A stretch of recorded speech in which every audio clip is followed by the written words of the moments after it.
Hello বন্ধুরা, কেমন আছো? আশা করি অনেক ভালো হচ্ছ। দেখো, এগুলো আমার হাতে থালি। আমি এখন ক্যান্টিন যাচ্ছি খাবার আনতে, কারণ এখানে সাইডের কাছে ওরা কেউ রান্না করে খায় না, ওদের ক্যান্টিন আছে।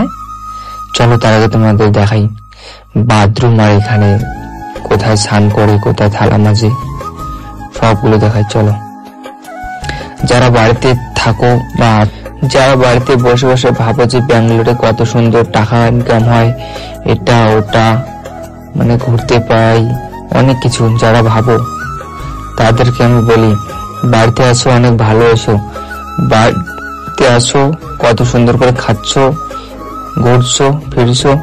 আর এইদিকে আসলে দেখো, এখানে 15 থেকে 20টা বাথরুম আছে। 15-20টা বাথরুমে 150 লোক ইয়ে করতে হয়, সকালবেলা পায়খানা করতে হয়। আর এখানে একটাই স্নান করে রেখে, তুমি জানো না যে এটা এর আগে কতটা নোংরা ছিল। একটু আগে ক্লিন করলো, তাই এখন ভালো দেখা যাচ্ছে, নালে এর আগে যে ছিল না, দেখলে কি বলতে।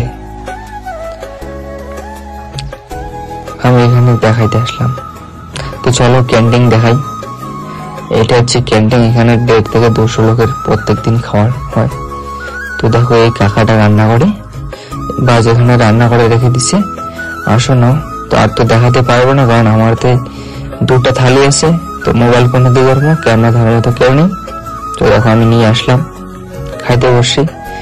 আর একটা কাকা ছিল, তো কাকাটা ইয়ে গেল, ডাল নাকি রান্না আছে, তো ডাল রাঁধতে গেল, কারণ আমি তো নতুন, কোথায় কি থাকে আমি তো জানি না। ব্যাস শুধু ঘান্ট আর ভাজি দেখছিলাম, আমি এই দুটো নিয়ে আসছি। বন্ধুরা, তো আমাকে একটু সাপোর্ট করো, লাইক কমেন্ট শেয়ার করো। আবার নেক্সট কোনো ব্লগে দেখাবে। জয় হিন্দ।